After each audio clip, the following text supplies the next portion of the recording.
E aí, rapaziada, sejam muito bem-vindos a este curso que eu vou explicar para vocês tudo que você precisa saber para entrar nesse mundo aí do Bitcoin, no mundo das criptomoedas. Se você é novo nesse assunto, ainda não tem nenhum conceito sobre isso, esse curso é o correto para você. E se você já tem aí alguma introdução a este mundo, você ainda pode assim mesmo extrair bastante conhecimento aqui desse curso, porque eu trouxe aqui um curso que engloba todas as partes avançadas do Bitcoin, mas eu trouxe de forma resumida para vocês, uma forma de fácil entendimento, mas não deixa de ser um conhecimento profundo e um conhecimento rico. Então vamos começar o nosso curso aqui com o mais importante. Você primeiramente precisa saber o que é o Bitcoin. É isso que a gente vai falar nessa aula. Eu vou introduzir o Bitcoin para vocês. E vocês vão sair dessa aula aqui já sabendo mais ou menos ali o que é o Bitcoin em si. O Bitcoin é uma criptomoeda digital, ou seja, uma moeda virtual. Ela não existe fisicamente, como as notas e moedas que temos no bolso, mas é armazenada em um ambiente digital, em um registro público blockchain. Ou seja, ele é uma moeda virtual, ela não existe fisicamente. Essa daqui é a representação gráfica, geralmente, do Bitcoin, que a gente tem aí em vídeos, filmes, onde ele é representado. Ele geralmente é representado assim, como uma moeda mesmo, com um Bzinho no meio, que é o que identifica ele como sendo o Bitcoin.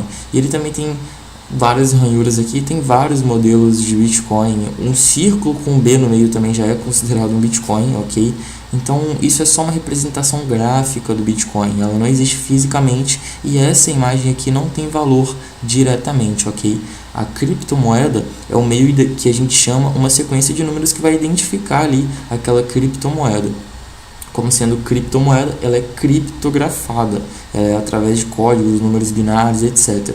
Mas ela não existe no mundo real, no mundo físico. Como funciona?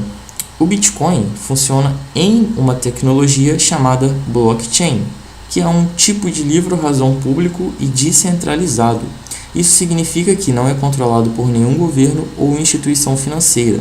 As transações de Bitcoin são registradas nesse blockchain de forma segura e transparente. Então, o Bitcoin ele funciona dentro de uma tecnologia chamada blockchain. Essa tecnologia chamada blockchain, ela existe há bem mais tempo do que o Bitcoin. Ela foi criada há muito mais tempo do que o Bitcoin.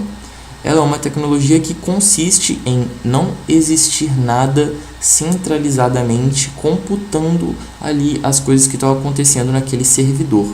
Então ela depende de vários computadores separados atuando em uma só rede que assim ele vai validar as novas informações que estão sendo introduzidas na rede. Eu sei que pode estar parecendo um pouco complicado para você agora, mas você já vai entender futuramente como que funciona mais ou menos essa blockchain aí, como que o Bitcoin fica na blockchain. A gente tem a blockchain do Bitcoin, que é uma blockchain separada especificamente para as informações e para as transações feitas no Bitcoin.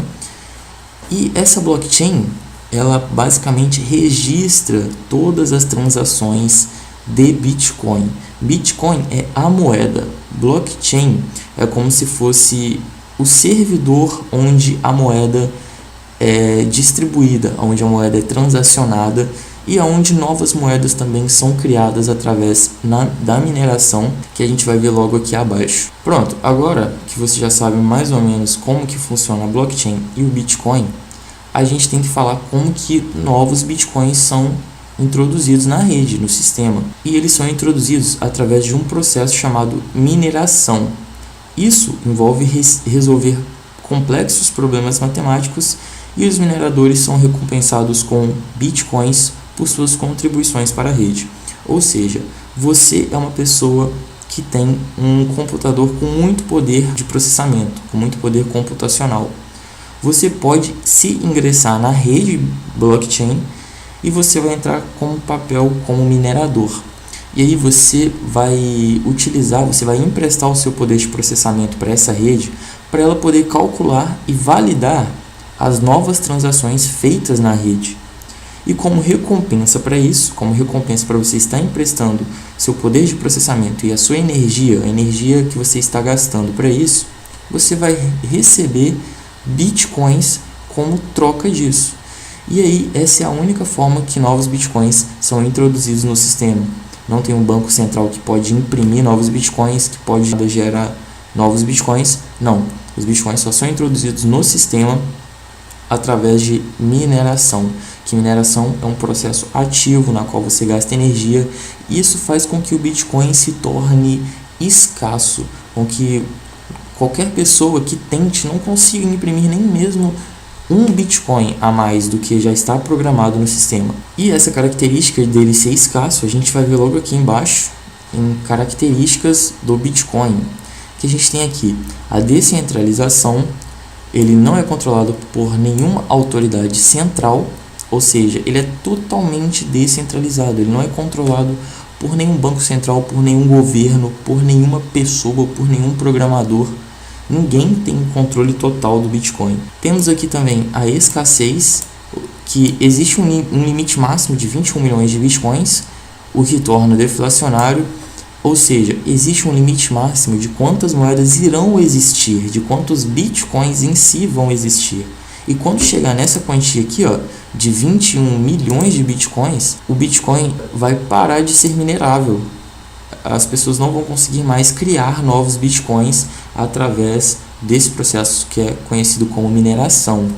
Então, é o que torna o bitcoin escasso. E quando uma moeda é escassa, ela tende a subir o seu valor, ela tende a se valorizar. Temos também essa característica aqui, que é a segurança, e a gente temos aqui, ó, o blockchain é altamente seguro devido à criptografia.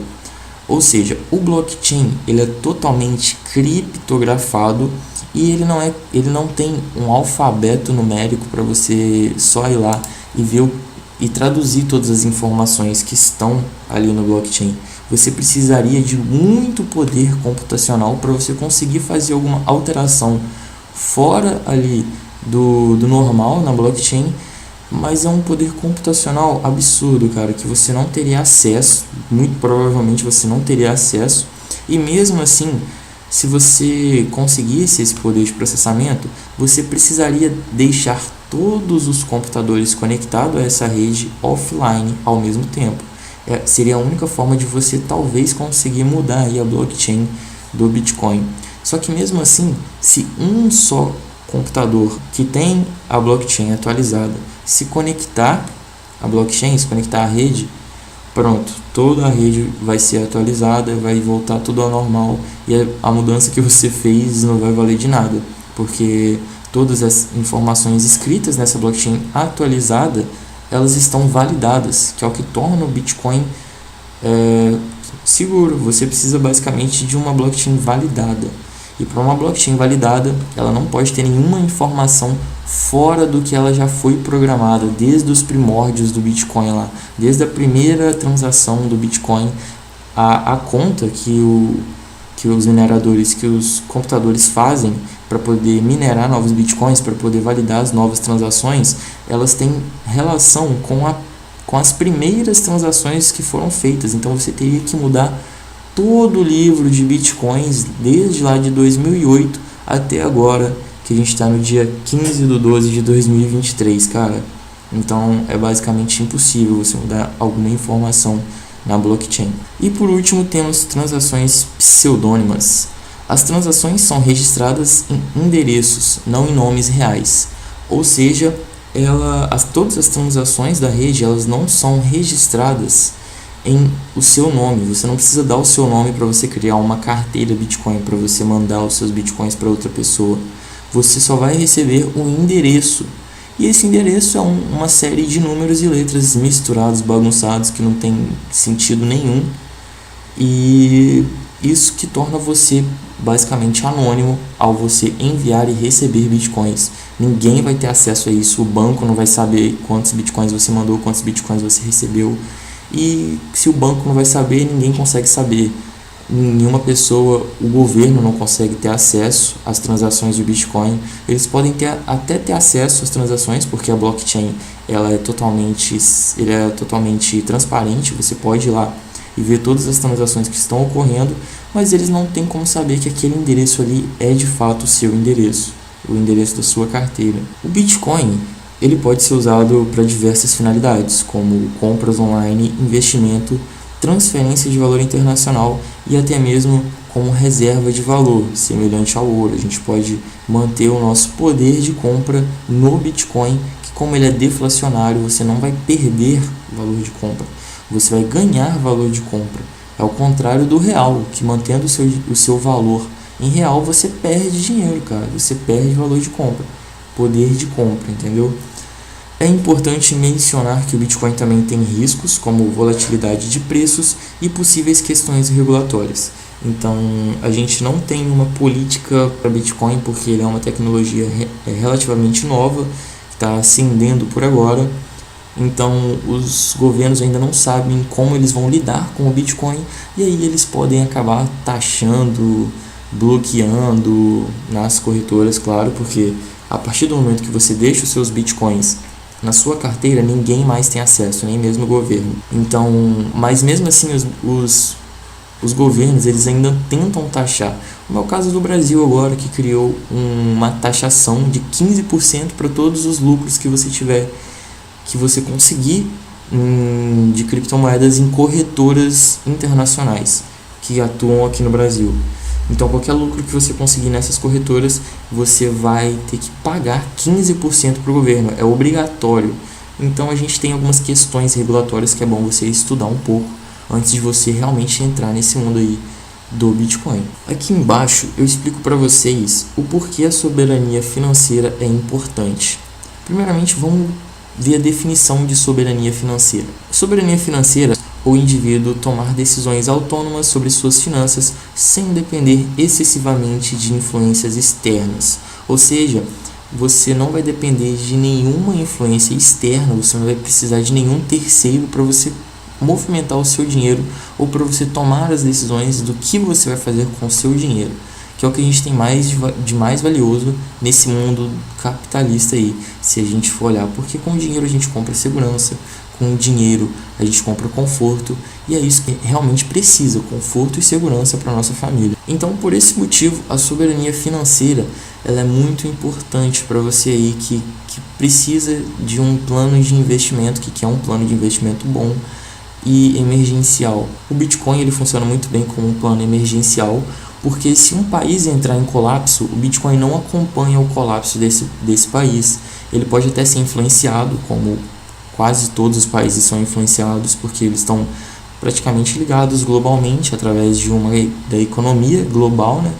Mas o Bitcoin ele não é diretamente influenciado assim a tão curto prazo. A soberania financeira nos dá independência e autonomia. Isso significa que podemos tomar decisões financeiras alinhadas com nossos interesses e valores, sem sermos fortemente afetados por pressões externas. Ter soberania financeira ajuda a manter uma economia estável.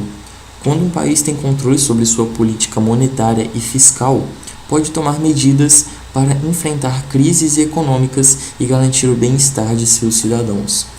Então, quando um país ele tem a soberania financeira, ele pode ter muito mais controle sobre sua política monetária e fiscal, porque ele não depende de fatores externos e muito menos de outros países para poder validar as suas políticas monetárias, e ele pode tomar medidas econômicas, já que ele é uma soberania financeira sem ser diretamente influenciado por nenhum outro país vizinho ou nenhum outro parceiro econômico. Quais que são as vantagens do Bitcoin para a soberania financeira?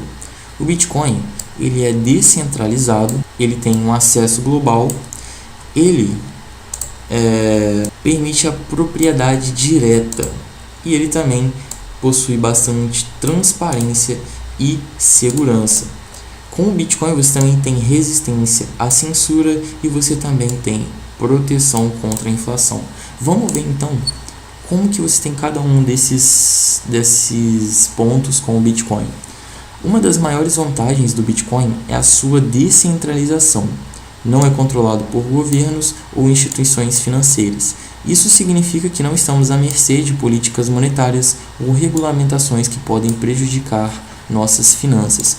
Ou seja, com o Bitcoin, você não está à mercê de bancos com taxas abusivas, você também não está à mercê de cobrança de impostos abusivos por governos. Então você tem um sistema totalmente descentralizado, onde as pessoas pagam as taxas para utilizar, e as taxas que as pessoas pagam, elas são investidas na própria rede, elas voltam para a rede, e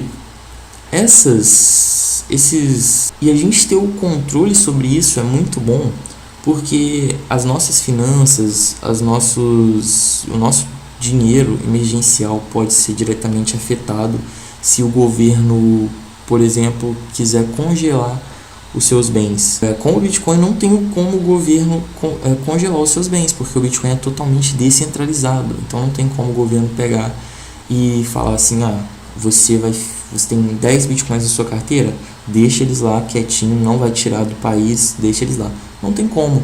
O que você quiser fazer com seus 10 Bitcoins, se eles estiverem na sua carteira, você vai ser totalmente livre para você fazer. O Bitcoin é acessível a qualquer pessoa com uma conexão à internet, independentemente de onde você esteja. Isso aumenta a inclusão financeira e ajuda a superar barreiras geográficas. Ou seja, qualquer pessoa que tem acesso à internet consegue participar ali da rede Bitcoin e fazer e receber transações. Com o Bitcoin, você é o seu próprio banco. Você detém suas próprias chaves privadas e tem total controle sobre seus fundos sem a necessidade de intermediários. Com o Bitcoin, você não paga taxas a terceiros para você fazer as transferências, você para a própria rede. E são taxas bem pequenas se você for comparar com as taxas abusivas dos bancos. E você mesmo faz a sua própria custódia, você não precisa de um banco para guardar a sua moeda ali. Você mesmo guarda a sua moeda na sua carteira. Isso faz com que você não precise de nenhum terceiro. A sua moeda está no seu bolso, você é o seu banco central. O blockchain do Bitcoin é transparente e seguro. Todas as transações são registradas e verificáveis publicamente, o que reduz corrupção e fraudes. Então, se você entrar lá no site da blockchain, você consegue ter acesso a todas as transações, desde a primeira feita lá em 2008 até a última que deve estar sendo feita agora, nesse momento. O Bitcoin resiste à censura. Governos não podem facilmente congelar ou impedir as transações de contas, o que é fundamental em países com histórico de instabilidade. Então, resistência à censura a gente precisa de ter em países com histórico de instabilidade política, como é no Brasil, cara. A gente teve congelamento de conta aqui no Brasil. Então, o Bitcoin, ele resolveu esse problema. Não tem como o governo congelar os seus bens que estão em Bitcoin, né? Então, só aí a gente já tem mais um ponto super positivo. Proteção contra a inflação, né? Que a gente já viu por que o Bitcoin ele não tem como você imprimir novos Bitcoins, ou seja, ele não tem inflação, ele é deflacionário. Isso torna ele uma reserva de valor potencialmente mais segura. Uma reserva de valor que não vai perder valor, não vai perder poder de compra ao longo do tempo. E a gente tem aqui exemplo de casos reais, como a Venezuela e o Zimbábue, onde o Bitcoin tem sido uma tábua de salvação em tempos de crise econômica e hiperinflação. Então, lá na Venezuela, quando o venezuelano deixa o seu dinheiro, ele trabalha lá, recebe o dinheiro em moeda venezuelana, a cada dia, por estar sendo uma crise econômica muito forte, com uma grande hiperinflação, a cada dia aquela moeda perde poder de compra.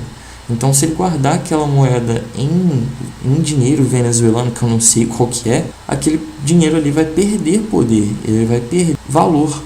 No outro dia, quando ele voltar para comprar as coisas no mercado, hoje vai estar um valor muito mais alto. O Bitcoin, como ele não perde poder de compra assim fácil, ele não perde poder de compra a longo prazo, né? A longo prazo a gente teve uma hipervalorização do Bitcoin, não acontece isso. Então, se você manteve o seu valor em Bitcoin aqui agora, Quando você chegar amanhã, ele vai estar valendo o mesmo preço, enquanto a sua moeda já desvalorizou pra caralho. O Bitcoin vai estar normalmente ali, mantendo o seu valor.